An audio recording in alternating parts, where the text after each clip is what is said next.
Simba es un proyecto gratuito de promoción de la lectura. Ayúdanos a que nuestros libros lleguen a más gente compartiendo lecturas en las redes sociales.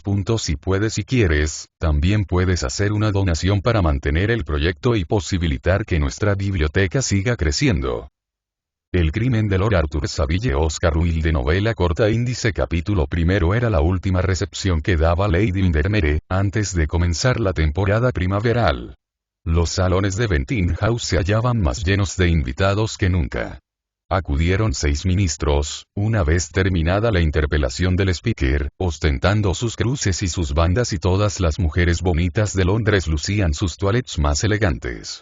Al final de la galería de retratos estaba la princesa Sofía de Karlsruhe, una dama gruesa de tipo tártaro, con ojillos negros y unas esmeraldas maravillosas, chapurreando francés con voz muy aguda y riéndose sin mesura de todo cuanto decían. Realmente veíase allí una singular mezcolanza de personas. Arrogantes esposas de pares del reino charlaban cortésmente con virulentos radicales. Predicadores populares se codeaban con inveterados escépticos, y una banda de obispos seguía la pista, de salón en salón, a una corpulenta prima donna. En la escalera agrupábanse varios miembros de la Real Academia, disfrazados de artistas, y el comedor se vio por un momento abarrotado de genios. En una palabra, era una de las más deslumbrantes reuniones de Lady Windermere, y la princesa se quedó hasta cerca de las 11:30. Inmediatamente después de su marcha, Lady Windermere volvió a la galería de retratos, en la que un famoso economista explicaba con aire solemne la teoría científica de la música a un virtuoso húngaro, espumeante de indignación, y se puso a hablar con la duquesa de Paisley. Lady Windermere estaba maravillosamente bella, con su esbelto cuello marfileño, sus grandes ojos azules color miosotis y sus espesos bucles dorados. Cabellos de oro puro, no como esos de tono pajizo que usurpan hoy día la bella denominación del oro, sino cabellos de un oro como tejido con rayos de sol bañados en un ámbar extraño. Cabellos que encuadraban su rostro con un nimbo de santa y, al mismo tiempo, con la fascinación de una pecadora. Lady Windermere constituía realmente un curioso estudio psicológico.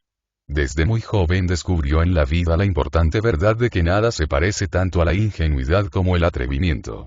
Y, por medio de una serie de aventuras despreocupadas, inocentes por completo en su mayoría, logró todos los privilegios de una personalidad. Había cambiado varias veces de marido. En el de Breto Guía Nobiliaria, aparecía con 3 matrimonios en su haber. Pero nunca cambió de amante, y el mundo había dejado de chismorrear a cuenta suya desde hacía tiempo. En la actualidad contaba 40 años, no tenía hijos y poseía esa pasión desordenada por el placer que constituye el secreto de la eterna juventud. De repente, miró con curiosidad a su alrededor y preguntó con su clara voz de contralto: ¿Dónde está mi quiromántico? ¿Su qué, Gladys? Exclamó la duquesa con un estremecimiento involuntario. Mi quiromántico, duquesa. No puedo vivir ya sin él. Querida Gladys. Usted siempre tan original. Murmuró la duquesa, intentando recordar lo que era exactamente un quiromántico y confiando en que no sería lo mismo que un pedicuro. Viene a leer en mi mano 2 veces por semana, prosiguió Lady Windermere, y es muy interesante. Dios mío, pensó la duquesa. Debe de ser una especie de manicuro. Es atroz. Supongo que por lo menos será extranjero. Así no resultará tan desagradable. Tengo que presentárselo a usted, dijo Lady Windermere. Presentármelo, exclamó la duquesa. ¿Quiere usted decir que está aquí? Recogió su abanico de carey y su chal de encaje antiquísimo, como preparándose a huir a la primera alarma. Claro que está aquí. No podría ocurrírseme dar una reunión sin él.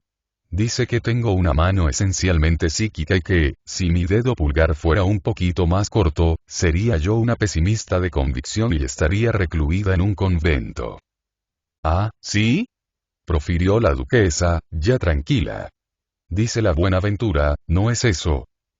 Y la mala también, respondió Lady Windermere, y muchas cosas por el estilo. El año próximo, por ejemplo, correré un gran peligro, en tierra y por mar. De modo que tendré que vivir en globo. Todo eso está escrito aquí, sobre mi dedo meñique, o en la palma de mi mano, no recuerdo bien. Pero realmente eso es tentar al cielo, Gladys. Mi querida duquesa. La providencia puede resistir, seguramente, a la tentación en estos tiempos.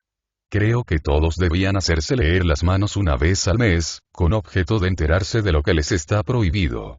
Claro es que harían lo mismo. Pero resulta tan agradable saber lo que va a ocurrir. Si no tiene nadie la amabilidad de ir a buscar ahora a Mr. Podgers, iré yo misma. Permítame que me encargue de ello, Lady Windermere, dijo un muchacho alto y distinguido que estaba presente y seguía la conversación con sonrisa divertida. Muchas gracias, Lord Arthur. Pero temo que no le reconozca a usted. Si es tan extraordinario como usted dice, Lady Windermere, no podrá escapárseme. Dígame únicamente cómo es y dentro de un momento se lo traeré. Bien. No tiene nada de quiromántico. Quiero decir con esto que no tiene nada de misterioso, nada esotérico, ningún aspecto romántico. Es un hombrecillo grueso, con una cabeza cómicamente calva y grandes gafas de oro. Un personaje entre médico y notario pueblerino. Siento que sea así, pero no tengo yo la culpa. Es tan absurda la gente. Todos mis pianistas tienen aspecto de poetas y todos mis poetas, aspecto de pianistas. Recuerdo ahora que la temporada última invité a comer a un tremendo conspirador, hombre que había hecho volar con dinamita a infinidad de gente y que llevaba siempre una cota de mallas y un puñal escondido en la manga. Pues bien. Sepan ustedes que, a pesar de todo, tenía el completo aspecto de un buen sacerdote viejecito y durante toda la noche se mostró muy chistoso. Realmente, resultó muy divertido, encantador. Pero yo me sentí cruelmente desilusionada y, cuando le pregunté por su cota de mallas, se contentó con reírse y me dijo que era demasiado fría para usarla en Inglaterra. Ah, ya está aquí Mr. Podgers. Bueno, desearía, Mr. Podgers, que leyese usted en la mano de la duquesa de Paisley. Duquesa, ¿quiere usted quitarse el guante? No, el de la izquierda, no. El de la derecha. Mi querida Gladys. Realmente, no creo que esto sea del todo correcto, dijo la duquesa, desabrochando un guante de cabritilla bastante sucio. Lo que es interesante no es nunca correcto, dijo Lady Windermere. Una fay de le monde ainsi. Pero tengo que presentarles. Mr. Podgers, mi quiromántico favorito. La duquesa de Paisley. Como le diga a usted que tiene el monte de la luna más desarrollado que el mío, no volveré a creerle nunca. Estoy segura, Gladys, de que no habrá nada de eso en mi mano, dijo la duquesa en tono grave. Vuestra gracia está en lo cierto, replicó Mr. Podgers, echando un vistazo sobre la manecita recordeta de dedos cortos. El monte de la luna no está desarrollado. Sin embargo, la línea de la vida es excelente. Tenga la amabilidad de doblar la muñeca, gracias. 3 rayas clarísimas en la rasete, o línea del puño. En la juntura de la mano con el brazo. Vivirá usted hasta una edad avanzada, duquesa, y será extraordinariamente feliz. Ambición moderada, línea de la inteligencia sin exageración, línea del corazón. Sea usted indiscreto sobre este punto, Mr. Podgers, interrumpió Lady Windermere. Nada sería tan agradable para mí, replicó Mr. Podgers inclinándose, si la duquesa diese lugar a ello. Pero siento anunciar que descubro una gran constancia en su afecto, combinada con un sentido muy arraigado del deber. Tenga usted la bondad de seguir, Mr. Podgers, dijo la duquesa con aire satisfecho. La economía no es la menor de las virtudes de vuestra gracia, prosiguió Mr. Podgers. Lady Windermere soltó la carcajada. La economía es cualidad excelente, observó la duquesa con agrado. Cuando me casé, Paisley poseía 11 castillos y ni una casa presentable donde pudiera vivirse. Y ahora es dueño de 12 casas y no tiene ni un castillo, exclamó Lady Windermere. Sí, querida, dijo la duquesa. A mí me gusta la comodidad, terminó Mr. Podgers, y los adelantos modernos y el agua caliente en todas las habitaciones. Vuestra gracia tiene perfecta razón. La comodidad es lo único bueno que ha producido nuestra civilización. Ha descrito usted admirablemente el carácter de la duquesa, Mr. Podgers. Tenga usted la bondad de decirnos ahora el de Lady Flora y, respondiendo a una señal de la dueña de la casa, sonriente, una muchachita de cabellos rojos de escocesa y de hombros aupados se levantó torpemente del sofá y mostró una mano larga y huesuda, con dedos aplastados como espátulas. Ah, ya veo que es una pianista, dijo Mr. Podgers. Una excelente pianista, aunque no sea quizá una compositora excepcional. Muy reservada, tímida y dotada de un exaltado amor a los animales. Completamente cierto, exclamó la duquesa, volviéndose hacia Lady Windermere. Absolutamente exacto. Flora posee 2 docenas de perros en McCloskey y llenaría nuestra casa de Londres con una verdadera menagerie si su padre lo permitiese. Pues eso es precisamente lo que hago yo los jueves por la noche, replicó Lady Windermere, echándose a reír. Solo que yo prefiero los leones a los perros. Es su único error, Lady Windermere, dijo Mr. Podgers con un saludo ceremonioso. Si una mujer no puede hacer deliciosos sus errores, es una criatura infeliz, le respondió. Pero es preciso que lea usted otras manos. Acérquese, Sir Thomas, y enséñele la suya a Mr. Podgers. Y un señor viejo, de figura distinguida, que vestía frac azul, se adelantó y ofreció al quiromántico una mano ancha y ordinaria, con el dedo medio muy largo. Carácter aventurero. En el pasado, 4 largos viajes y uno en el porvenir. Ha naufragado 3 veces, no. 2 veces solamente. Pero está en peligro de naufragar durante el próximo viaje. Conservador a fondo, muy puntual. Tiene la manía de coleccionar curiosidades. Una enfermedad grave entre los 16 y los 18 años. Ha heredado una gran fortuna a los 30. Gran aversión por los gatos y los radicales. Extraordinario, exclamó Sir Thomas. Tiene usted que leer también la mano de mi mujer. De su segunda mujer, dijo gravemente Mr. Podgers, que seguía reteniendo la mano de Sir Thomas en la suya. Lo haré gustoso. Pero Lady Maruel, dama de aspecto melancólico, con pelo negro y pestañas de sentimental, se negó rotundamente a dejar revelar su pasado ni su porvenir. A pesar de todos sus esfuerzos, tampoco pudo conseguir Lady Windermere que consintiera ni en quitarse los guantes Mr. Koloff, el embajador de Rusia. En realidad, muchas personas temieron enfrentarse con aquel extraño hombrecillo, de sonrisa estereotipada, con gafas de oro y ojos de un brillo de azabache. Y cuando dijo a la pobre Lady Fermor en alta voz y delante de todos que le interesaba poquísimo la música, pero que la volvían loca a los músicos, pensaron todos que la quiromancia era una ciencia peligrosa, que no se podía fomentar más que en tete a tete. Sin embargo, Lord Arthur Savile, que no estaba enterado del desdichado incidente de Lady Fermor y que seguía con vivísimo interés las palabras de Mr. Podgers, sintió una gran curiosidad porque leyese su mano. Como tenía cierta timidez en adelantarse, cruzó la habitación, acercándose al sitio donde estaba sentada Lady Windermere, y ruborizándose, lo cual le sentaba muy bien, le preguntó si creía que Mr. Podgers accedería a ello. Claro que sí, dijo Lady Windermere. Para eso está aquí. Todos mis leones, Lord Arthur, son leones amaestrados y saltan por el aro cuando yo quiero. Pero debo advertirle que se lo diré todo a Sybil. Vendrá mañana a comer conmigo para hablar de sombreros y, si Mr. Podgers descubre que tiene usted mal carácter, es propenso a la gota o ha puesto piso a una mujer que viva en Bayswater, no dejaré de contárselo. Eso no me asusta, contestó. Sybil me conoce tan bien como yo a ella. Ah. Lo lamento realmente. La mejor base del matrimonio es una incomprensión mutua. Y no es que sea yo cínica. Tengo experiencia únicamente, lo cual es, con mucha frecuencia, lo mismo. Mr. Podgers, Lord Arthur Savile se muere de ganas de que lea usted su mano.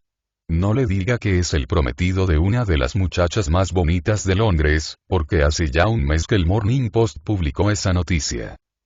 Mi querida Lady Windermere, exclamó la marquesa de Hepburn, tenga la bondad de permitir a Mr. Podgers que se detenga aquí un minuto más. Está diciéndome que voy a actuar en el teatro y esto me interesa en sumo grado. Si le ha dicho a usted eso, Lady Hepburn, no vacilaré en llamarle. Venga inmediatamente, Mr. Podgers, y lea la mano de Lord Arthur. Bueno, dijo Lady Hedburg, haciendo un leve mohín de disgusto, mientras se levantaba del sofá. Si no me está permitido salir a escena, supongo que me dejarán asistir al espectáculo. Naturalmente. Vamos a asistir todos a la representación, replicó Lady Windermere. Mr. Podgers, continúe usted y díganos algo bueno de Lord Arthur, que es uno de mis más estimados favoritos. Pero en cuanto Mr. Podgers examinó la mano de Lord Arthur, palideció de un modo extraño y no dijo nada. Pareció recorrerle un escalofrío. Sus espesas cejas temblaron convulsivamente con aquella singular contracción tan irritante que le dominaba cuando estaba turbado. Gruesas gotas de sudor brotaron entonces de su frente amarillenta, como un rocío envenenado, y sus manos carnosas se quedaron frías y viscosas. Lord Arthur no dejó de notar aquellos extraños signos de agitación y por vez primera en su vida tuvo miedo.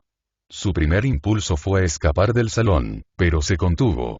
Mejor era conocer la verdad, por mala que fuese, que permanecer en aquella incertidumbre. Estoy esperando, Mr. Podgers dijo. Estamos esperando todos, exclamó Lady Windermere con su tono vivo, impaciente. Pero el quiromántico no contestó. Creo que Lord Arthur va a dedicarse al teatro, dijo Lady Hedburg, y que, después de oír a Lady Windermere, Mr. Podgers no se atreve a decírselo.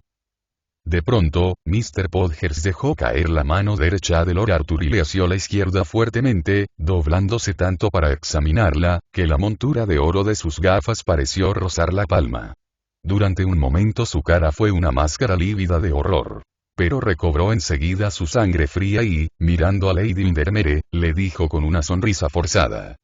Es la mano de un muchacho encantador. Ciertamente, contestó Lady Windermere. Pero será un marido encantador.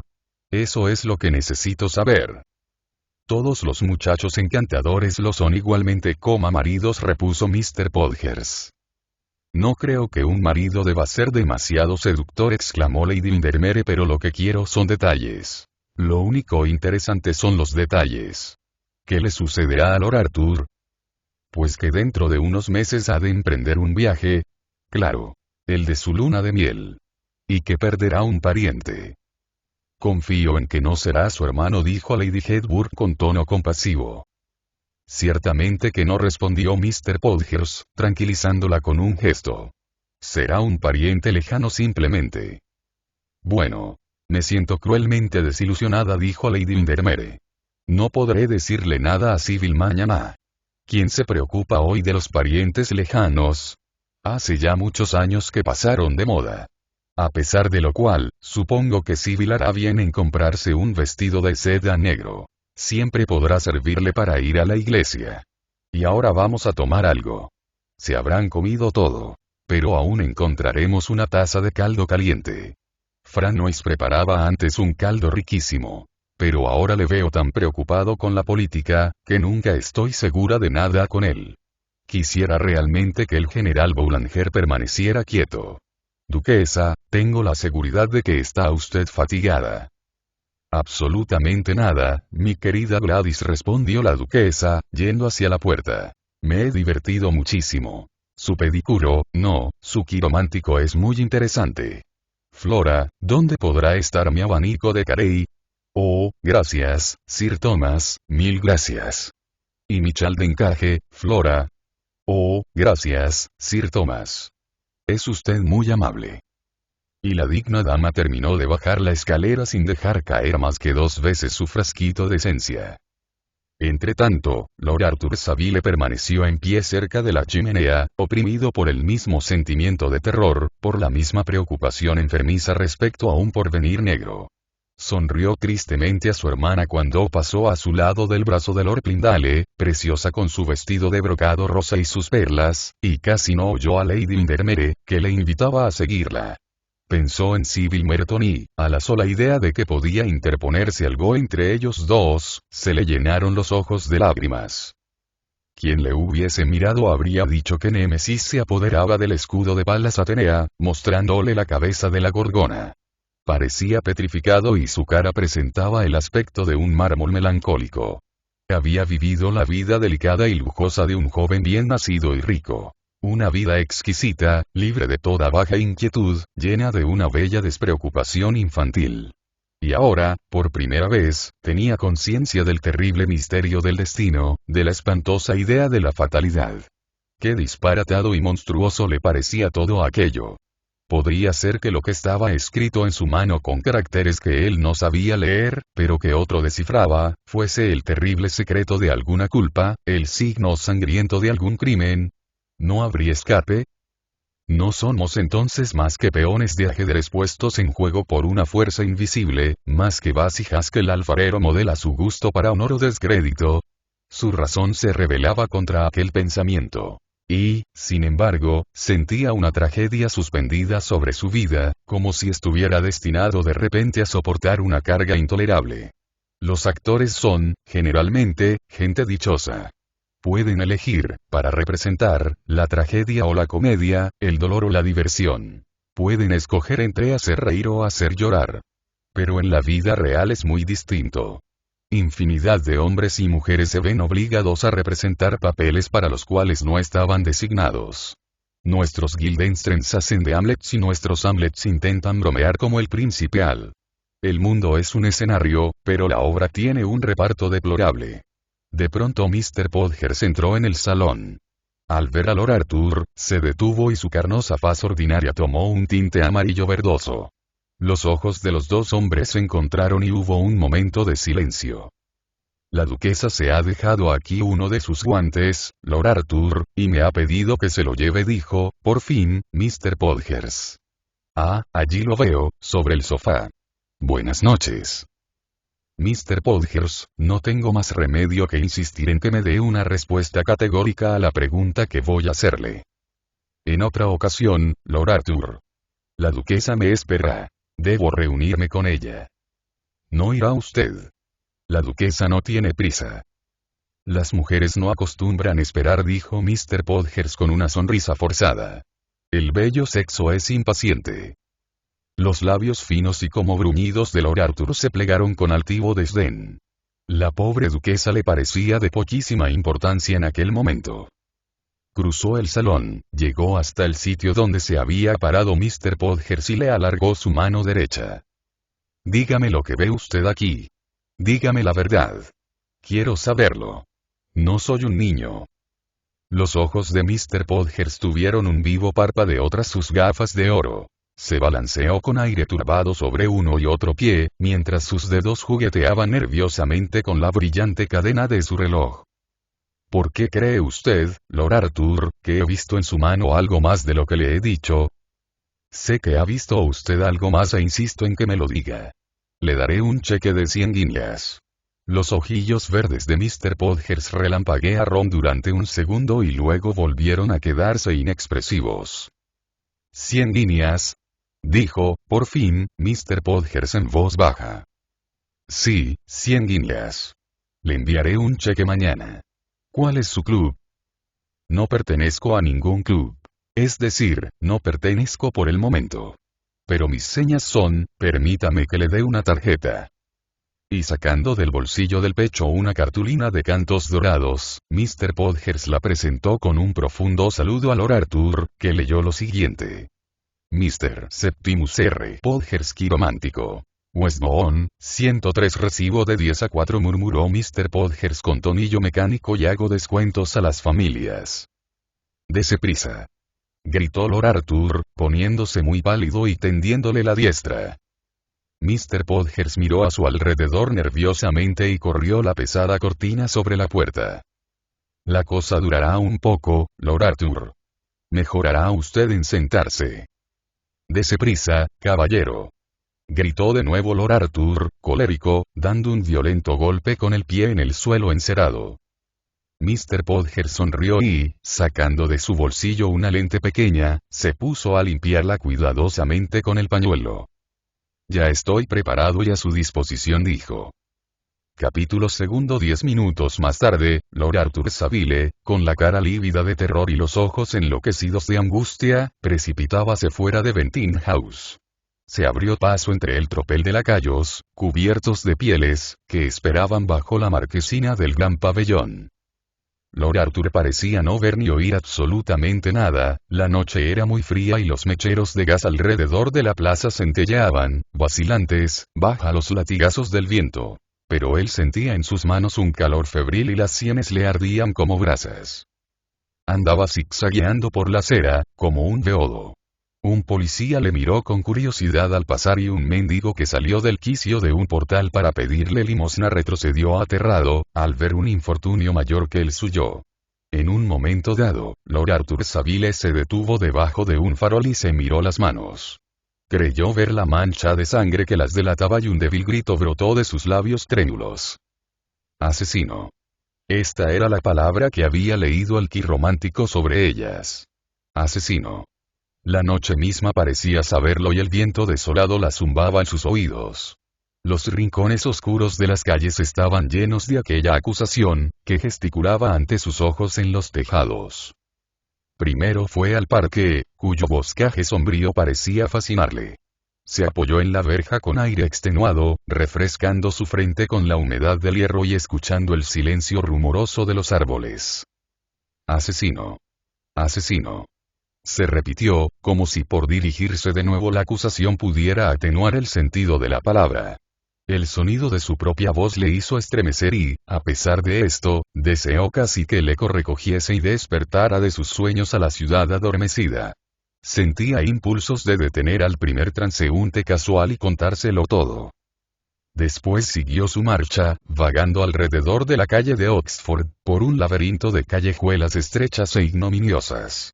Dos mujeres de caras pintarrajeadas se mofaron de él a su paso.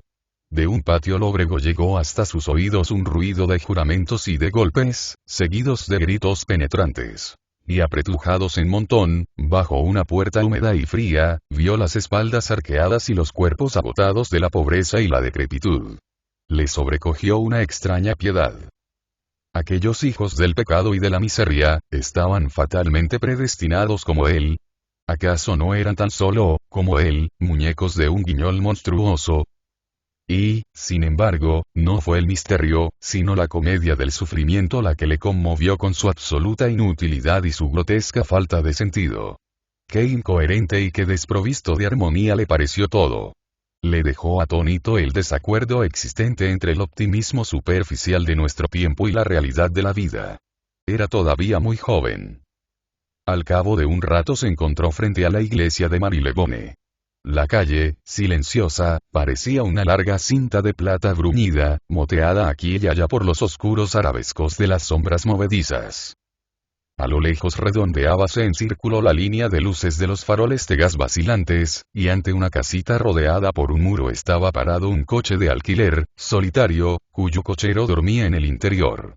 Lord Arthur se dirigió con paso rápido en dirección a la plaza de Portland, mirando a cada momento a su alrededor, como si temiera que le siguiesen. En la esquina de la calle Rich estaban parados dos hombres leyendo un anuncio en una valla. Un extraño sentimiento de curiosidad le dominó y cruzó la calle hacia aquel sitio. Ya cerca, la palabra asesino impresa en letras negras hirió sus ojos. Se detuvo y una oleada de rubor tiñó sus mejillas. Era un bando ofreciendo una recompensa a quien facilitase detalles que cooperasen a la detención de un individuo de estatura regular, entre los 30 y los 40 años, que llevaba un sombrero blanco de alas levantadas, una chaqueta negra y unos pantalones escoceses y que tenía una cicatriz en la mejilla derecha. Lord Arthur leyó y releyó el anuncio. Se preguntó si aquel hombre sería detenido y cómo se habría hecho aquella herida. Quizá algún día su nombre se vería expuesto de igual modo en los muros de Londres. Quizá algún día pondrían también su cabeza a precio. Aquel pensamiento le dejó descompuesto de horror y, girando sobre sus talones, huyó en la noche. No sabía apenas dónde estaba.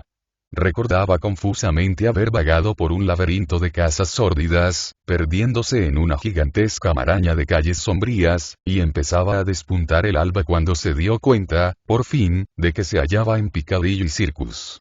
A un poco rato, cuando pasaba por Belgrave Square, se encontró con los grandes carros de transporte que se dirigían al mercado de Covent Garden. Los carreteros con sus blusas blancas y sus rostros agradables, bronceados por el sol, de revueltos cabellos rizados, apresuraban vigorosamente el paso restallando sus fustas y hablándose a gritos.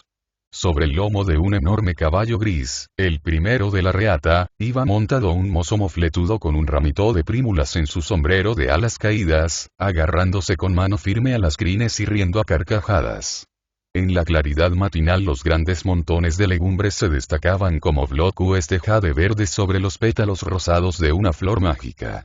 Lord Arthur experimentó un sentimiento de viva conmoción, sin que pudiese decir a punto fijo por qué. Había algo en la delicada belleza del alba que le emocionaba inefablemente y pensó en todos los días que despuntan y mueren en medio de la tempestad. Aquellos hombres rudos, con sus voces broncas, su grosero buen humor y su andar perezoso, ¿qué Londres más extraño veían? Un Londres lleno de los crímenes nocturnos y del humo del día. Una ciudad pálida, fantasmagórica. Una ciudad desolada de tumbas. Se preguntó lo que pensarían de ella y si sabrían algo de sus esplendores y de sus vergüenzas, de sus goces soberbios, tan bellos de color. De su hambre atroz y de todo cuanto brota y se marchita en Londres desde la mañana hasta la noche.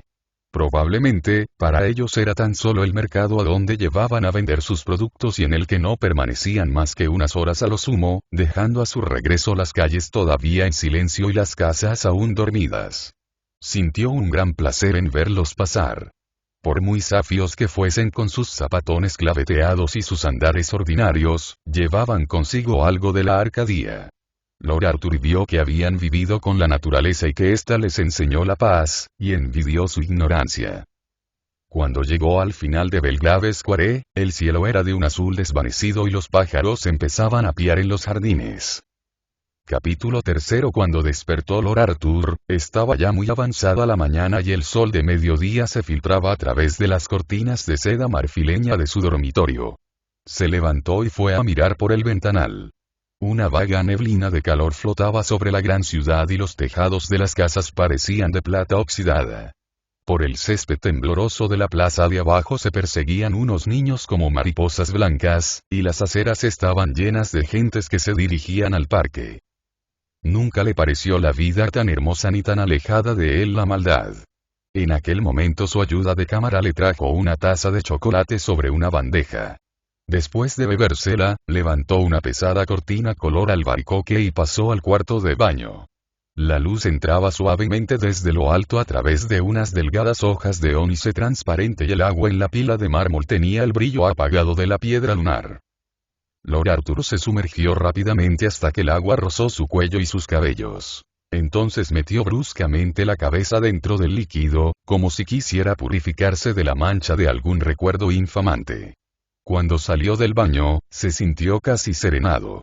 El bienestar físico que había experimentado le dominó, como sucede a menudo a las naturalezas refinadas, pues los sentidos, como el fuego, pueden purificar o destruir. Después de almorzar se tumbó en un diván y encendió un cigarrillo. Sobre la repisa de la chimenea, enmarcada con un brocado antiguo finísimo, había un gran retrato de Sybil Merton, tal como la vio por primera vez en el baile de Lady Noel. La pequeña cabeza, de un modelado delicioso, inclinábase ligeramente a un lado, como si el cuello, delgado y frágil al modo de una caña, no pudiese apenas soportar el peso de tanta belleza. Los labios estaban un poco entreabiertos y parecían conformados para una suave música, y en sus ojos soñadores se leían las sorpresas de la más tierna pureza virginal. Ceñida en su vestido de blanco crespón de China, con un gran abanico de plumas en la mano, parecía una de esas delicadas estatuillas descubiertas en los bosques de olivos próximas a Tanagra. Y había en su postura y en su actitud rasgos de gracia helénica. Sin embargo, no era petite, sino perfectamente proporcionada, cosa rara en una edad en que tantas mujeres son, o más altas de lo debido, o insignificantes. Contemplándola en aquel momento, Lord Arthur se sintió lleno de esa terrible piedad que nace del amor. Comprendió que casarse con ella teniendo el fatún del delito suspendido sobre su cabeza sería una traición como la de Judas, un crimen peor que todos los que planearon los Borgia. ¿De qué felicidad gozarían cuando en cualquier momento podía verse forzado a ejecutar la espantosa profecía escrita en su mano? ¿Cuál sería su vida mientras el destino mantuviese aquella terrible orden en su balanza? Era preciso a toda costa retrasar el matrimonio. Estaba completamente decidido a ello. Aunque amase ardientemente a Sybil, aunque el simple contacto de sus dedos, cuando estaban sentados juntos, hiciese estremecer de exquisito goce todas las fibras de su ser, no dejaba de reconocer cuál era su deber y estaba totalmente convencido de que no tenía derecho a casarse con ella mientras no cometiera el crimen. Una vez ejecutado, podría presentarse ante el altar con Sybil Merton y depositar su vida en manos de la mujer amada, sin temor a remordimientos. Hecho aquello, podría estrecharla entre sus brazos, sabiendo que ella no tendría nunca que sentirse avergonzada. Pero antes tenía que efectuarlo. Cuanto antes lo hiciera sería mejor para ambos. Muchos, en su caso, hubiesen preferido el sendero florido del amor a la cuesta escarpada del deber. Pero Lord Arthur era demasiado escrupuloso para colocar el placer por encima de sus principios. En su amor no había una simple atracción sensual. Sybil simbolizaba para él cuanto hay de bueno y de noble en el mundo.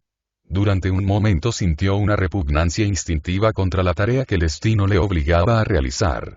Pero enseguida se desvanecía aquella impresión. Su corazón le dijo que aquello no era un crimen, sino un sacrificio. Su razón le recordó que no le quedaba ninguna otra salida. Era preciso elegir entre vivir para él o vivir para los demás y, por terrible que fuera en realidad aquella tarea que le estaba impuesta, sabía que no debía permitir que el egoísmo venciera al amor. Más tarde o más temprano cada uno de nosotros está obligado a resolver ese mismo problema, ya que a cada uno de nosotros se le plantea la misma cuestión. A Lord Arthur se le presentó muy pronto en la vida, antes de que corrompiese su carácter el cinismo calculador en la edad madura, o antes de que le corroyese el corazón el egoísmo frívolo o elegante de nuestra época. Y él no vaciló en cumplir su deber. Afortunadamente para él, no era un simple soñador o un diletante ocioso. De serlo, habría dudado, como Hamlet, permitiendo que la irresolución destruyese su propósito. Pero era un hombre esencialmente práctico. Para él la vida representaba acción antes que pensamiento. Poseía ese don tan raro entre nosotros que se llama sentido común. Las sensaciones crueles y violentas de la noche anterior se habían borrado ahora por completo y pensaba, casi con un sentimiento de vergüenza, en su loca caminata de calle en calle, en su terrible agonía emotiva. La misma sinceridad de su sufrimiento lo hacía ahora pasar por inexistente ante sus ojos. Se preguntaba cómo había podido ser tan loco para indignarse y desbarrar contra lo inevitable. La única cuestión que ahora parecía turbarle era cómo llevaría a cabo su obra, pues no era tan obcecado que negase el hecho de que el crimen, como las religiones paganas, exige una víctima y un sacerdote. Como Lord Arthur no era un genio, no tenía enemigos y, por otro lado, comprendía que no era ocasión de satisfacer un rencor o un odio personales. La misión de la que estaba encargado era de una grave y elevada solemnidad. Por consiguiente, hizo una lista de sus amigos y parientes en una hoja de un libro de notas y, después de un minucioso examen, se decidió en favor de Lady Clementina de Beauchamp, una estimable dama, ya de edad, que vivía en la calle Curzon y era prima segunda suya por parte de su madre. Tuvo siempre un gran afecto por Lady Clem, como la llamaba todo el mundo. Y como él era rico por su casa, pues entró en posesión de toda la fortuna de Lord Rugby al llegar a su mayoría de edad, estaba descartada la sospecha de que le trajese ningún despreciable beneficio económico la muerte de aquella pariente. Realmente, cuanto más reflexionaba en ello, más veía en Lady Clem la persona que le convenía escoger. Y pensando que todo aplazamiento era una mala acción con respecto a Sybil, decidió ocuparse inmediatamente de los preparativos. Lo primero que debía hacer, indudablemente, era saldar cuentas con el quiromántico. Así, pues, se sentó ante una mesita Sheraton's colocada frente a la ventana y llenó un cheque de 105 libras, pagadero a la orden de Mr. Septimus Podgers. Después lo metió en un sobre y ordenó a su criado que lo llevase a la calle de Westmont. Enseguida telefoneó a su cochera ordenando que enganchasen el coupé y se vistió para salir. Antes de marcharse de la habitación, dirigió una mirada al retrato de Sybil Merton, jurándose que, pasase lo que pasase, no le diría nunca lo que iba a hacer por amor a ella y que guardaría el secreto de su sacrificio en el fondo de su corazón. De camino hacia el club de Buckingham se detuvo en una tienda de flores y envió a Sybil un cesto de narcisos de hermosos pétalos blancos y de pistilos parecidos a ojos de faisán. Llegado al club, fue directamente a la biblioteca, tocó el timbre y pidió al camarero que le trajese una limonada y un tratado de toxicología. Decidió en definitiva que el veneno era el instrumento que más le convenía adoptar para su enojoso trabajo. Nada le desagradaba tanto como un acto de violencia personal y, además, tenía especial interés en no asesinar a Lady Clementina con algún medio que pudiese llamar la atención de la gente, pues le horrorizaba la idea de convertirse en el hombre de moda en casa de Lady Windermere o de ver figurar su nombre en los sueltos de los periódicos que lee el vulgo. Necesitaba también tener en cuenta a los padres de Sybil que, como pertenecían a un mundo un poco anticuado, podrían oponerse al matrimonio si se producía algún escándalo. Aunque estaba seguro de que, si les contara todos los incidentes del suceso, serían los primeros en comprender los motivos que le impulsaban a obrar así. Tenía, pues, perfecta razón al decidirse por el veneno. Era inofensivo, seguro, silencioso, y actuaba sin necesidad de escenas penosas, por las cuales sentía él profunda aversión, como muchos ingleses. Sin embargo, no conocía nada absolutamente de la ciencia de los venenos y, como el criado era, por lo visto, incapaz de encontrar algo en la biblioteca que no fuera la Ruff's Guide o el Bailey Magazine, examinó por sí mismo los estantes llenos de libros y acabó por encontrar una edición muy bien encuadernada de la farmacopea y un ejemplar de la toxicología de Erskine, editada por Sir Matthew Reid, presidente de la Real Academia de Medicina y uno de los miembros más antiguos del Buckingham Club, para el que fue elegido por confusión con otro candidato, contratiempo que disgustó tanto a la Junta que, cuando el candidato auténtico se presentó, fue derrotado por unanimidad. Lord Arthur se quedó desconcertadísimo ante los términos técnicos empleados en los dos libros y empezaba a recriminarse por no haber prestado más atención a sus estudios en Oxford, cuando en el tomo segundo de Erskine encontró una explicación acertadísima y muy completa de las propiedades del acónito, redactada en un inglés clarísimo. Le pareció aquel el veneno que le convenía por todos los conceptos. Era muy activo, por no decir casi instantáneo. En sus efectos no causaba dolores y, tomado en forma de cápsula de gelatina, como recomendaba Sir Matthew, era insípido al paladar. Por tanto, anotó en el puño de la camisa la dosis necesaria para ocasionar la muerte, devolvió los libros a su sitio y se encaminó por la calle de Saint James hasta casa de Pestley Bay, los grandes farmacéuticos. Mr. Pestley, que servía siempre personalmente a sus clientes de la aristocracia, se quedó muy sorprendido de su petición y, con tono amabilísimo, murmuró algo respecto a la necesidad de una receta médica. Sin embargo, no bien Lord Arthur le explicó que era para dárselo a un gran perro danés, del cual se veía obligado a desembarazarse porque presentaba síntomas de hidrofobia, habiendo intentado por 2 veces morder a su cochero en una pantorrilla, pareció completamente satisfecho y, después de felicitar a Lord Arthur por sus extraordinarios conocimientos de toxicología, confeccionó inmediatamente la preparación. Lord Arthur colocó la cápsula en una bonita bombonera de plata que adquirió en una tienda de la calle de Bond, tiró la vasta cajita de Pestley y se encaminó directamente a casa de Lady Clementina. ¿Qué hay, Monsieur le Mauvais sujet? Le gritó la vieja señora al entrar él en su salón. ¿Por qué no ha venido usted a verme en todo este tiempo? Mi querida Lady Clem, no tengo nunca un rato para mí, replicó Lord Arthur con una sonrisa.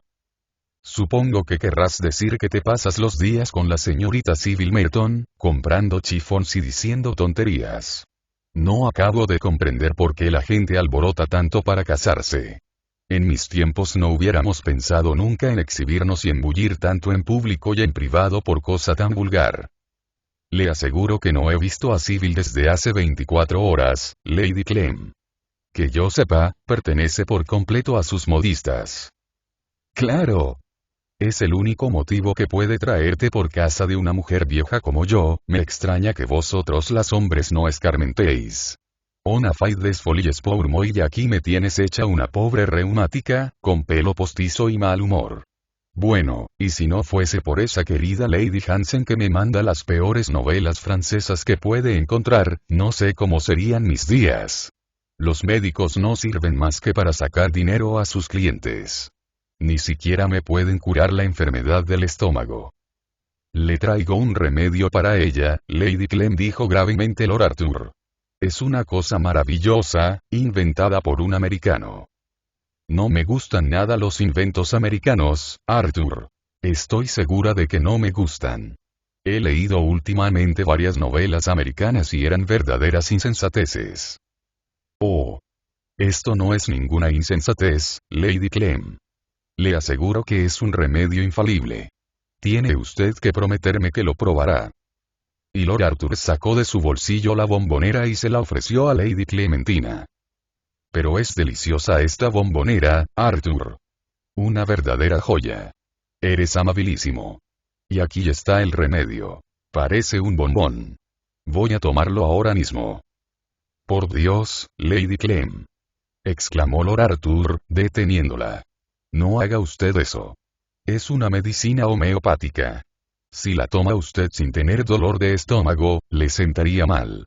Espere a que se presente un ataque y entonces recurra a ella. Quedará asombrada del resultado.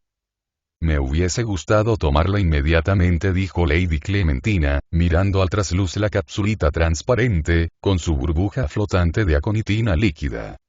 Te lo confieso. Detesto a los médicos, pero adoro las medicinas. Sin embargo, la guardaré para mi próximo ataque. ¿Y cuándo cree usted que sobrevendrá ese ataque? Preguntó Lord Arthur, impaciente. ¿Será pronto? No lo espero hasta dentro de una semana. Ayer pasé un día malísimo. Pero vete a saber. ¿Está usted segura entonces de padecer un ataque antes de fin de mes, Lady Clem? Mucho me lo temo. Pero cuánto afecto me demuestras hoy, Arthur. Realmente, la influencia de Sybil te es muy beneficiosa. Y ahora debes marcharte. Ceno con gente gris que carece de conversación bulliciosa, entretenida, y sé que, si no duermo un poco antes, me será imposible permanecer despierta durante la cena. Adiós, Arthur. Cariños a Sybil y 1.000.000 de gracias por tu remedio americano. No se olvidará usted de tomarlo, ¿verdad, Lady Clem? Dijo Lord Arthur, levantándose. Claro que no me olvidaré, tunante. Encuentro muy amable que te preocupes de mí. Ya te escribiré si necesito más cápsulas. Lord Arthur salió de casa de Lady Clementina lleno de bríos y sintiéndose reconfortado. Aquella noche tuvo una entrevista con Sybil Merton. Le dijo que se veía de pronto en una situación horriblemente difícil, ante la cual no le permitían retroceder ni su honor ni su deber. Le explicó que era preciso aplazar la boda, pues hasta que no estuviese exento de aquel compromiso no recobraría su libertad. Le rogó que confiase en él y que no dudase del porvenir. Todo marcharía bien, pero era necesario tener paciencia. La escena tenía lugar en el invernadero de la residencia de Mr. Merton, en Park Lane, donde cenó Lord Arthur como de costumbre. Sybil no se mostró nunca tan dichosa y hubo un momento en que Lord Arthur sintió la tentación de portarse como un cobarde y de escribir a Lady Clementina revelándole lo de la cápsula, dejando que se efectuara el casamiento, como si no existiese en el mundo Mr. Podgers. No obstante, su buen criterio se impuso enseguida y no flaqueó ni al arrojarse Sybil llorando en sus brazos. La belleza que hacía vibrar sus sentidos despertó igualmente su conciencia. Comprendió que perder una vida tan hermosa por unos cuantos meses de placer era realmente una acción feísima. Estuvo con Sybil hasta cerca de medianoche, consolándola y recibiendo ánimos de su parte. Y al día siguiente, muy temprano, salió para Venecia, después de haber escrito a Mr. Merton una carta varonil y firme respecto al aplazamiento necesario de la boda.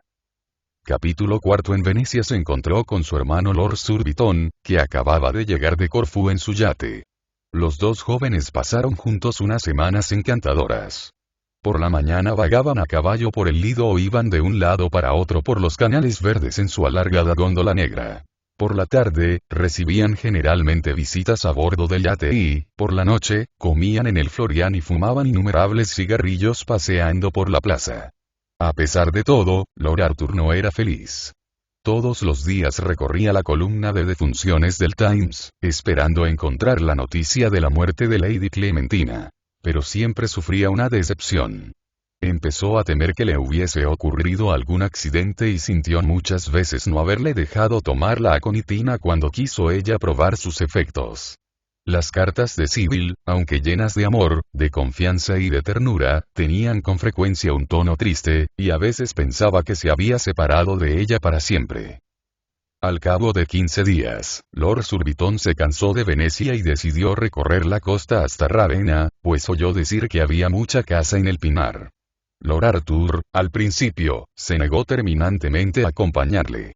Pero Surbiton, a quien quería muchísimo, le persuadió por fin de que, si seguía viviendo en el Hotel Danieli, se moriría de tedio y el día 15, por la mañana, se hicieron a la vela con un fuerte viento nordeste y un mar bastante picado. La travesía fue agradable y la vida al aire libre hizo reaparecer los frescos colores en las mejillas de Lord Arthur. Pero hacia el día 22 volvieron a invadirle sus preocupaciones respecto a Lady Clementina y, a pesar de las exhortaciones de Surbiton, regresó en tren a Venecia. Cuando desembarcó de su góndola en los escalones del hotel, el dueño fue a su encuentro llevando un telegrama. Lord Arthur se lo arrebató de las manos y lo abrió, rasgándolo con brusco ademán. Éxito total. Lady Clementina había muerto repentinamente, por la noche, 5 días antes. El primer pensamiento de Lord Arthur fue para Sybil y le envió un telegrama anunciándole su regreso inmediato a Londres. Enseguida ordenó a su criado que preparase el equipaje para el rápido de aquella noche, quintuplicó la propina a su gondolero y subió hacia su habitación con paso ligero y corazón alegre. Allí le esperaban 3 cartas. Una de ellas llena de cariño, con un pésame muy sentido, era de Sybil. Las otras, de la madre de Arthur y del notario de Lady Clementina. Parecía ser que la vieja señora cenó con la duquesa la noche antes de su muerte.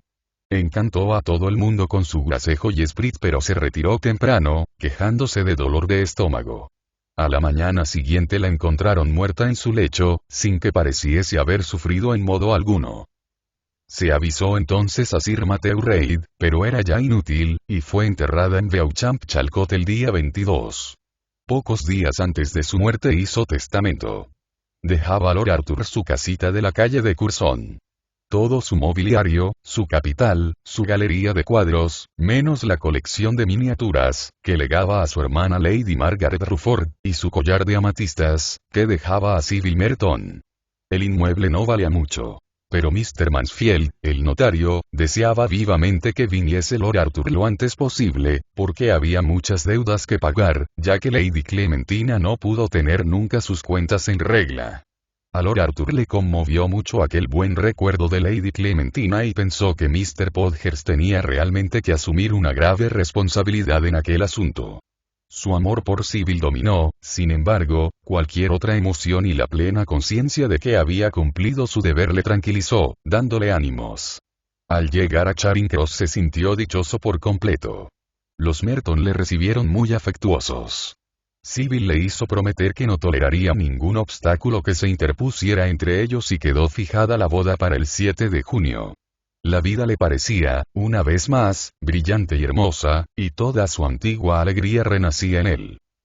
Sin embargo, estando pocos días después haciendo el inventario de la casa de la calle Curzon con el notario de Lady Clementina y con Sybil, quemando paquetes, cartas amarillentas y desechando extrañas antiguallas, de pronto la joven lanzó un grito de alegría. ¿Qué has encontrado, Sybil?, inquirió Lord Arthur, levantando la cabeza y sonriendo. Esta bombonerita de plata. Es preciosa. Parece holandesa. ¿Me la regalas? Las amatistas no me sentarán bien, creo yo, hasta que tenga 80 años. Era la cajita con la cápsula de aconitina. Lord Arthur se estremeció y un rubor repentino inflamó sus mejillas. Ya casi no se acordaba de lo que había hecho y le pareció una extraña coincidencia que fuese Sybil, por cuyo amor pasó todas aquellas angustias, la primera en recordárselo. Tuya es, desde luego. Fui yo quien se la regaló a Lady Clem. Oh, gracias, Arthur. ¿Y este bombón, me lo das también? No sabía que le gustasen los dulces a Lady Clementina. La creía demasiado intelectual. Lord Arthur se quedó intensamente pálido y una idea horrible cruzó por su imaginación. Un bombón, Sybil. ¿Qué quieres decir? Preguntó con voz ronca y apagada. Sí. Hay un bombón dentro. Uno solo, rancio ya y sucio, no me resulta nada apetitoso, pero ¿qué sucede, Arthur? Estás muy pálido. Lord Arthur saltó de su silla y cogió la bombonera. Dentro estaba la píldora ambarina, con su glóbulo de veneno. A pesar de todos sus esfuerzos, Lady Clementina había fallecido de muerte natural. La conmoción que le produjo aquel descubrimiento fue superior a sus fuerzas. Tiró la píldora al fuego y se desplomó sobre el sofá con un grito desesperado. Capítulo 20. Mr. Merton se quedó muy desconsolado ante aquel segundo aplazamiento y Lady Julia, que tenía encargado ya su vestido para la boda, hizo todo cuanto pudo por convencer a Sybil de la necesidad de una ruptura. A pesar del inmenso cariño que Sybil profesaba a su madre, había entregado su vida a Lord Arthur y nada de lo que le dijo aquella pudo torcer su voluntad. En cuanto a Lord Arthur, necesitó muchos días para reponerse de su cruel decepción y, por espacio de una temporada, tuvo los nervios descompuestos. Sin embargo, recobró pronto su excelente sensatez, y su criterio sano y práctico no le dejó titubear durante mucho tiempo sobre la conducta que debía seguir. Ya que el veneno había fallado por completo, era preciso emplear la dinamita o cualquier otro explosivo de este género. Por consiguiente, examinó de nuevo la lista de sus amigos y parientes, y después de maduras reflexiones decidió volar a su tío el deán de Chichester.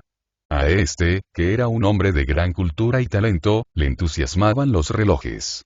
Tenía una colección maravillosa de aparatos para medir el tiempo. Colección que abarcaba desde el siglo XV hasta nuestros días. Le pareció a Lord Arthur que aquella manía del bonachón de Anne le proporcionaba una excelente base para realizar sus planes. Pero agenciarse una máquina explosiva era ya otra cosa. El London director no le daba ninguna indicación respecto a ello y pensó que le reportaría muy poca utilidad dirigirse a Scotland Yard. Allí no se enteran nunca de los hechos y movimientos del partido dinamitero sino después de una explosión y, aun entonces, no del todo. De pronto pensó en su amigo Ruvalov, joven ruso, de tendencias revolucionarias, a quien conoció el invierno anterior en casa de Lady Windermere. Al parecer, el conde de Ruvalov estaba escribiendo una vida de Pedro el Grande. Fue a Inglaterra con el propósito de estudiar los documentos referentes a la estancia del zar en ese país, en calidad de carpintero naval. Pero todos sospechaban que era agente nihilista y era evidente que la embajada rusa no veía con buenos ojos su presencia en Londres. Lord Arthur pensó que aquel era el hombre que le convenía y una mañana se trasladó a su casa de Bloomsbury para pedirle consejo y ayuda. ¿Al fin piensa usted ocuparse seriamente de política? Preguntó el conde de Ruvalov, cuando Lord Arthur le expuso el objeto de su visita. Pero este, que detestaba las fanfarronadas, se creyó en la obligación de explicarle que las cuestiones sociales no ofrecían el menor interés para él y que necesitaba un explosivo para un asunto puramente familiar. El conde de Ruvalov le contempló un momento lleno de sorpresa y luego, viendo que hablaba completamente en serio, escribió una dirección en un pedazo de papel, firmó con sus iniciales y se lo dio a Lord Arthur, diciendo: Scotland Yard daría cualquier cosa por conocer esa dirección, mi querido amigo. No la sabrá, exclamó Lord Arthur echándose a reír. Y después de estrechar cordialmente la mano del joven ruso, se precipitó a la escalera y ordenó a su cochero que le llevase a Soho Square. Una vez allí lo despidió y siguió por la calle Greek hasta llegar a una plaza que se llama Bailes Court. Cruzó un pasaje y se encontró en un curioso callejón sin salida, que parecía ocupado por una lavandería francesa, pues de una casa a otra se extendía toda una red de cuerdas, cargadas de ropa blanca, que agitaba el aire matinal. Lord Arthur fue derechamente al final de este secadero y llamó en una casita verde. Después de una corta espera, durante la cual todas las ventanas del patio se llenaron de cabezas, abrió la puerta a un extranjero, de aspecto bastante hosco, que le preguntó en malísimo inglés qué deseaba.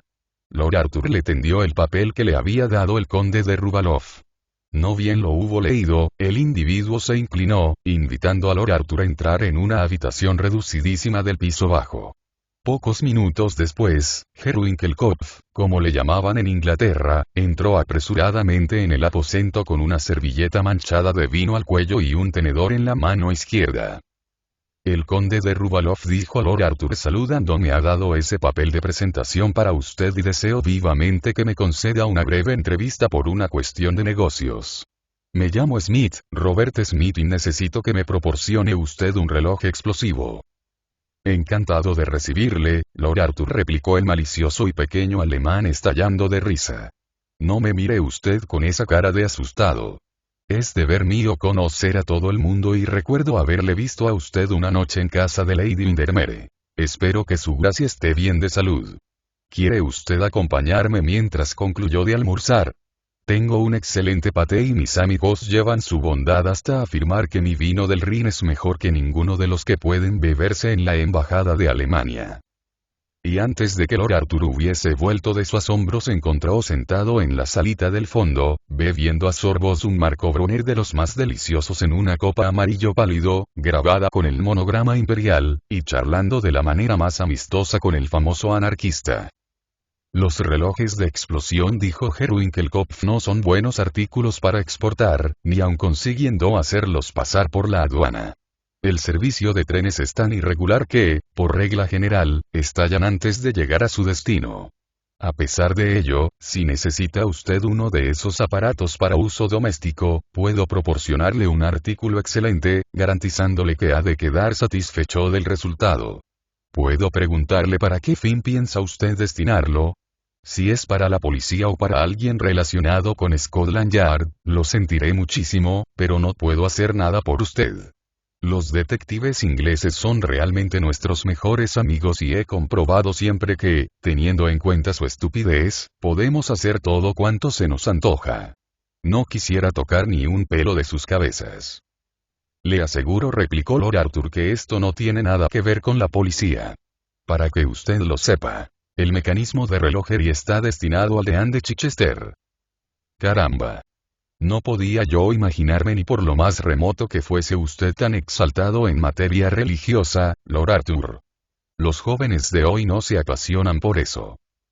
Creo que me alaba usted demasiado, Herr Winkelkopf, dijo Lord Arthur ruborizándose. El hecho es que soy un completo ignorante en teología. ¿Se trata entonces de un asunto meramente personal? Exclusivamente personal. Herr Winkelkopf se encogió de hombros y salió de la habitación. Unos minutos después reaparecía con un cartucho redondo de dinamita, del tamaño de un penique, y un precioso reloj francés, rematado por una figurita en bronce dorado de la libertad aplastando a la hidra del despotismo. El semblante de Lord Arthur se iluminó de alegría al verlo. Esto es precisamente lo que necesito. Y ahora dígame usted cómo estalla. Ah, ese es mi secreto. Respondió Herr Winkelkopf contemplando su invento con una justa mirada de orgullo. Dígame usted únicamente cuando desea que estalle y regularé el mecanismo para el momento indicado. Bueno. Hoy es martes y si puede usted mandármelo enseguida. Imposible. Tengo una infinidad de encargos. Entre otros, un trabajo importantísimo para unos amigos de Moscú. Pero, a pesar de todo, se lo mandaré mañana. Oh. Llegará todavía a tiempo, dijo Lord Arthur cortésmente, si queda entregado mañana por la noche o el jueves por la mañana. En cuanto al momento de la explosión, fijémoslo para el viernes a mediodía en punto. A esa hora el deán está siempre en su casa. ¿El viernes a mediodía? Repitió Herr Winkelkopf. Y tomó nota en un gran registro abierto sobre una mesa, al lado de la chimenea. Y ahora, dijo Lord Arthur levantándose, haga el favor de decirme cuánto le debo. Muy poca cosa, Lord Arthur. Se lo voy a poner al precio de coste. La dinamita vale 7 chelines con 6 peniques. La maquinaria de relojería, 3 libras 10 chelines, y el porte, unos 5 chelines. Me complace sobremanera poder servir a un amigo del conde de Ruvalov. Pero, ¿y sus molestias, Herr Winkelkopf? Oh, nada. Tengo un verdadero placer en ello. No trabajo por el dinero, vivo exclusivamente para mi arte. Lord Arthur puso 4 libras, 2 chelines y 6 peniques sobre la mesa, dio las gracias al pequeño alemán por su amabilidad y, rehusando lo mejor que pudo una invitación para entrevistarse con varios anarquistas en un té merienda el sábado siguiente, salió de casa de Herr Winkelkopf y se fue al parque. Los 2 días siguientes los pasó Lord Arthur en un tremendo estado de agitación. Y el viernes, a mediodía, fue al Buckingham en espera de noticias. Durante toda la tarde, el estúpido portero de servicio fijó en la tablilla telegramas de todos los lugares del país, con los resultados de las carreras de caballos, las sentencias de divorcio, el estado del tiempo y otras informaciones semejantes, mientras la cinta telegráfica desenrollaba los detalles más aburridos sobre la sesión nocturna de la Cámara de los Comunes y sobre un ligero pánico que hubo en la bolsa. A las 4 llegaron los diarios de la noche y Lord Arthur desapareció en el salón de lectura con el Pall Mall, el St. James, el Globe y el Hecho, ante la gran indignación del coronel Goodchild, que quería leer el extracto de un discurso que había pronunciado aquella mañana en el Palacio Consistorial sobre las misiones sudafricanas y la conveniencia de tener en cada provincia un obispo negro. Ahora bien, el coronel sentía, no se sabe por qué, una gran animadversión por el Evening News. Ninguno de aquellos periódicos contenía, sin embargo, la menor alusión a Chichester, y Lord Arthur comprendió que el atentado había fracasado. Fue para él un terrible golpe y durante algunos minutos permaneció abatidísimo. Herr Winkelkopf, a quien visitó al día siguiente, se deshizo en excusas complicadas, comprometiéndose a proporcionarle otro reloj, que abonaría él, o una caja de bombas de nitroglicerina a precio de coste. Pero Lord Arthur no tenía ya ninguna confianza en los explosivos y Herr Winkelkopf reconoció que estaba hoy día todo tan falsificado que era difícil proporcionarse hasta dinamita sin adulterar. Sin embargo, el Eilman, aun admitiendo que el mecanismo de relojería podía ser defectuoso en alguna pieza, confiaba todavía en que el resorte del reloj funcionase. Citaba en apoyo de su tesis el caso de un barómetro que enviara una vez al gobernador militar de Odessa, preparado para estallar al 10º día, y que tardó en hacerlo 3 meses. También era verdad que cuando estalló no hizo añicos más que a una doncella, pues el gobernador había salido de la ciudad 6 semanas antes. Pero, al menos, aquello demostraba que la dinamita, regida por un mecanismo de relojería, era un poderoso agente, aunque algo inexacto. Lord Arthur se quedó un poco consolado con aquella reflexión. Pero estaba predestinado a sufrir un nuevo desengaño. 2 días después, cuando subía la escalera, la duquesa le llamó a su tocador y le enseñó una carta que acababa de recibir del deanato. Jane me escribe unas cartas encantadoras, le dijo. Lee esta última. Es tan interesante como algunas de las novelas que nos remite la biblioteca Moody. Lord Arthur se la arrebató de las manos. Estaba redactada en los siguientes términos. Deanato de Chichester. 27 mayo. Queridísima tía. 1000 gracias por la franela para el asilo Dorcas, así como por la tela. Estoy completamente de acuerdo con usted en estimar absurdo ese afán de lucir cosas llamativas. Pero hoy día todo el mundo es tan radical y tan irreligioso, que resulta difícil hacerles ver que no deben adoptar los gustos y la elegancia de la clase alta. Realmente no sé a dónde vamos a llegar. Como dice papá a menudo en sus sermones, vivimos en una época de incredulidad. Hemos tenido un gran jaleo estos días con motivo de un relojito enviado a papá por un admirador desconocido el pasado jueves. Llegó de Londres, con porte pagado, en un cajoncito de madera, y papá cree que le ha sido remitido por algún oyente de su notable sermón sobre el tema "El libertinaje es la libertad". Pues el reloj está coronado por una figura de mujer con un gorro frigio en la cabeza. Yo no encuentro esto muy correcto, pero papá dice que es histórico y sus razones tendrá. Parker desembaló el objeto y papá lo puso sobre la repisa, en la chimenea de la biblioteca. Estábamos todos sentados en esa habitación el viernes último por la mañana cuando, en el preciso momento en que daba las 12 el reloj, oímos como un ruido de alas, salió un poco de humo del pedestal de la figura y la diosa de la libertad se desprendió, rompiéndose la nariz contra el reborde de la chimenea. Mary se impresionó mucho, pero fue realmente una cosa tan ridícula, que James y yo estuvimos riéndonos un buen rato, y papá mismo se divirtió. Cuando examinamos el reloj vimos que era una especie de despertador y que, poniendo la aguja sobre una hora determinada y colocando pólvora y un fulminante debajo del martillo, se producía el estallido a voluntad. Papá dijo que era un reloj demasiado ruidoso para tenerlo en la biblioteca. Así es que Reggie se lo llevó al colegio y allí sigue produciendo pequeñas explosiones durante todo el día. ¿Cree usted que le gustaría a Arthur un regalo de boda así? Supongo que debe de estar muy de moda en Londres. Papá dice que estos relojes sirven para hacer un bien, porque enseñan que la libertad no es duradera y que su reinado acaba en un desmoronamiento. Dice también papá que la libertad fue inventada en tiempos de la Revolución Francesa. Es una cosa atroz. Voy a ir dentro de un momento al asilo Dorcas y les pienso leer la carta de usted, tan instructiva. Qué cierta es, tía, su idea de que, dada su clase de vida, no debieran llevar lo que no les corresponde ni les sienta bien. Creo realmente que su preocupación por el vestir es absurda habiendo tantas otras graves cosas en que pensar en este mundo y en el futuro. Me alegro mucho de que su popelín floreado sea de tan buen resultado y de que el encaje no se rompa. El miércoles llevaré a casa del obispo el vestido de raso amarillo que tuvo usted la amabilidad de regalarme. Creo que hará un gran efecto. ¿Tiene usted lazos, tía?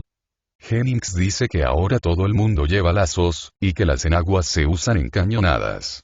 Reggie acaba de asistir a una nueva explosión. Papá ha mandado llevar el reloj a la cuadra. Me parece que no aprecia este reloj tanto como al principio, aunque le halague mucho haber recibido un regalo tan bonito e ingenioso, pues demuestra que se escuchan sus sermones y que sirven de enseñanza. Papá le envía recuerdos e igualmente James, Reggie y Mary, que esperan que tío Cecil esté mejor de su gota. Ya sabe usted, querida tía, cuánto la quiere su sobrina. Jane Perky. Postdata contésteme a lo de los lazos. Jennings insiste en que están muy de moda. Lord Arthur contempló la carta con un aire tan serio y triste, que la duquesa se echó a reír. Mi querido Arthur, exclamó, no volveré a enseñarte una carta de muchacha. ¿Pero qué piensas de ese reloj? Me parece un invento verdaderamente curioso y me gustaría tener uno así. No me inspiran gran confianza esos relojes, dijo Lord Arthur con triste sonrisa. Y después de besar a su madre, salió de la habitación. No bien llegó a la suya, se desplomó sobre un sofá con los ojos arrasados en lágrimas. Había hecho cuanto podía por cometer el crimen, pero fracasaron sus tentativas por 2 veces, sin que él tuviese la culpa. Intentó cumplir su deber, pero parecía que el destino le traicionaba.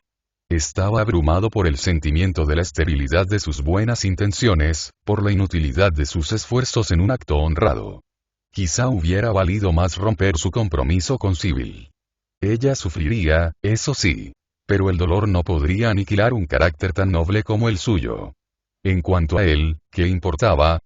Siempre hay alguna guerra en la que un hombre puede hacerse matar o una causa por la que puede dar su vida, y si la vida no tenía aliciente para él, la muerte no le aterraba. Que se cumpliese su destino. No haría nada por evitarlo. Se vistió a las 7:30 y marchó al club. Allí estaba Surbiton con una peña de jóvenes, y Lord Arthur se vio obligado a cenar con ellos. Su frívola conversación, sus gestos indolentes no le interesaban y, en cuanto sirvieron el café, les dejó con la disculpa de una cita. Al salir del club, el conserje le entregó una carta. Era de Winkelkopf invitándole a ir a la noche siguiente a ver un paraguas explosivo que estallaba al abrirse, la última palabra en tales inventos, que acababa de llegar de Ginebra. Lord Arthur rompió la carta en pedacitos. Estaba decidido a no realizar nuevos experimentos. Vagó luego por los muelles del Támesis y permaneció varias horas sentado a orillas del río. La luna asomó a través de un velo de nubes rojizas, como una pupila de león, e innumerables estrellas salpicaron de lentejuelas el firmamento insondable, como un polvillo dorado extendido sobre la cúpula purpúrea. De cuando en cuando una enorme barcaza se balanceaba sobre el río cenagoso y se deslizaba siguiendo la corriente. Las señales del ferrocarril, primero verdes, se volvían rojas a medida que los trenes atravesaban el puente con estruendo. Al poco rato sonaron las 12 con un ruido sordo en la torre de Westminster y la noche pareció vibrar con cada sonora campanada. Después se apagaron las luces de la vía. Solo una siguió brillando como un gran rubí sobre un poste gigantesco y el rumor de la ciudad fue debilitándose. A las 2, Lord Arthur se levantó y se encaminó paseando hacia Blackfriars. ¡Qué irreal! que semejante a un extraño sueño le parecía todo. Al otro lado del río las casas parecían surgir de las tinieblas. Se habría dicho que la plata y la oscuridad reconstruían el mundo. La enorme cúpula de St. Paul se dibujaba como un globo en la atmósfera negruzca. Al acercarse a la aguja de Cleopatra, Lord Arthur divisó a un hombre asomado al parapeto del río y, cuando llegó, la luz del farol, que caía de lleno sobre la cara, le permitió reconocerle. Era Mr. Podgers, el quiromántico. El rostro carnoso y arrugado, las gafas de oro, la sonrisa enfermiza y la boca sensual del quiromántico eran inconfundibles. Lord Arthur se detuvo. Una idea brillante le iluminó como un relámpago. Se deslizó suavemente hacia Mr. Podgers y en un segundo le agarró por las piernas y le tiró al Támesis.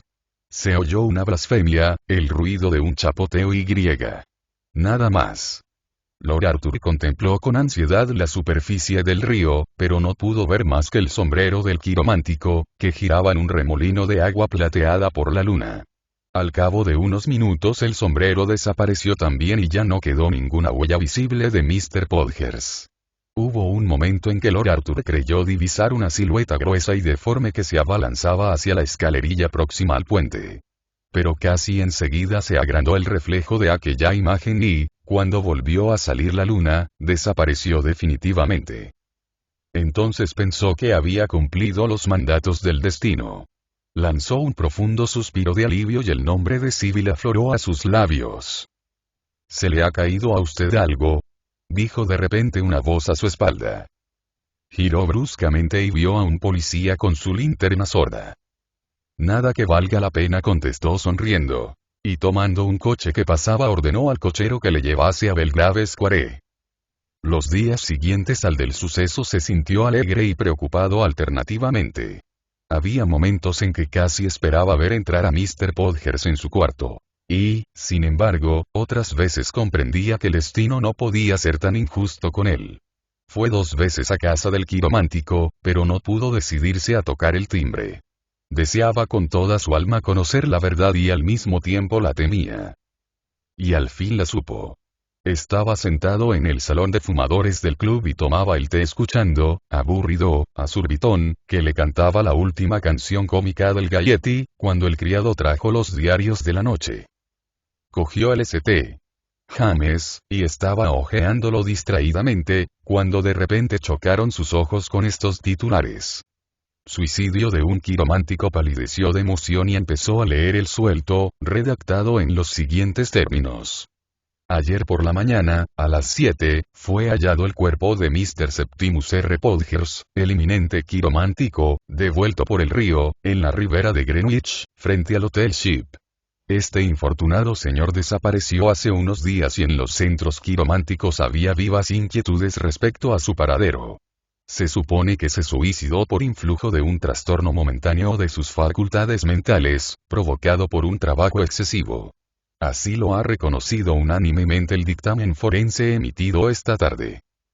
Mr. Podgers había concluido un tratado completo sobre la mano humana, que será publicado en breve y ha de suscitar, sin duda alguna, un gran interés. El finado tenía 65 años y, según parece, no ha dejado familia. Lord Arthur salió precipitadamente del club, con el periódico en la mano, ante la gran estupefacción del conserje, que intentó inútilmente detenerle, y se hizo conducir a Parglane a toda prisa. Sybil, que estaba en la ventana, le vio llegar y algo pareció decirle que traía buenas noticias. Corrió a su encuentro y, al mirarle a la cara, comprendió que todo marchaba bien.